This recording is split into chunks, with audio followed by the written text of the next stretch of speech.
Sebenarnya orang putih teruja tengok pokok semalu ni. Kan dia beritahu, ish, pelik lah pokok ni, padahal kita memang sepak-sepak ni, sakit lah, terpijak lah, duri dan sebagainya kan.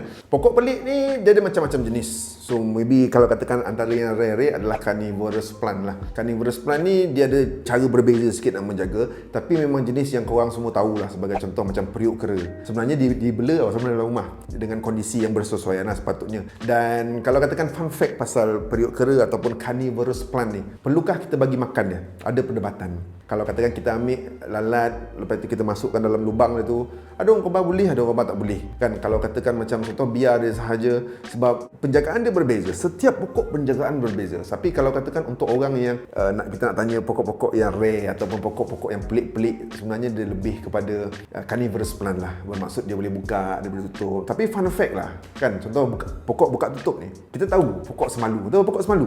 Kan sebenarnya orang putih teruja tengok pokok semalu ni. Kan dia beritahu, ish, pelik lah pokok ni, padahal kita memang sepak-sepak ni, sakit lah, terpijak lah, duri dan sebagainya kan. Tapi this is fun fact lah, orang putih memang kalau dia jumpa pokok semalu tu macam, ush, this is very interesting, what plant is this? Ni pokok kita main pijak-pijak sebenarnya, kita main cabut-cabut buang kan. Tapi kalau katakan korang kat rumah ada pokok semalu tu, pergi try jual kat eBay. Okey, masuk. Okey, cactus pula. Okey, cactus ni kita kena faham dia punya habitat dia macam mana. Cactus ni asal usulnya tempat yang kering. Bermaksud hujan atau purata hujan dalam satu tahun tu sangat-sangat rendah. Sama juga dengan pokok lidah mertua, sama juga dengan succulent, sama juga dengan cactus. So kalau katakan succulent ataupun cactus ataupun sansevieria ni, dia punya cara penjagaan dia sama. Bermaksud kau kena tunggu dia kering. Pokok-pokok macam cactus ni, kalau kita letak dalam rumah, contohlah lighting kita tak power, tapi kita kena bagi dia lighting yang paling power dalam rumah tau. So bagi contoh paling tepi tingkap ke, balcony ke, kita letak itu. So kalau katakan selagi dia tak kering, kita tengok bahagian bawah dia, sejuk lagi dah, sejuk. Tak boleh. Jangan siram. Tunggu saja. Sebab apa? Why? Cactus tu kan kita nampak dia macam basah-basah, macam gemuk-gemuk sikit. Dalam tu semua penuh dengan air. Dia punya DNA, dia punya sistem badan dia. Sebab apa? Bila dia dapat air, dia kena save air tu. Dia kena simpan. Sebab apa?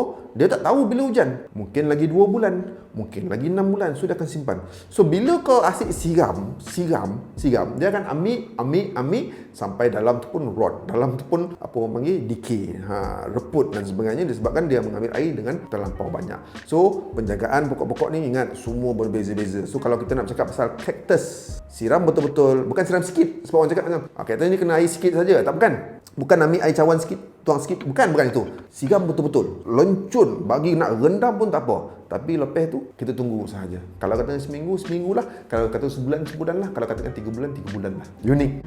So kita ubah mentaliti. Ubah mentaliti. Yang pokok ni kalau katakan kita siram sebab nak bagi dia hidup. Tapi kau tahu tak kenapa pokok kau mati? Adalah sebab kau asyik siram. Itulah boleh katakan dalam data lah, 80-90% reason why pokok-pokok mati adalah disebabkan owner-ownernya asyik siram. Sebab kan sayang. So jangan terlampau sayang lah kan. Belajar sedikit pasal pokok yang kita ada.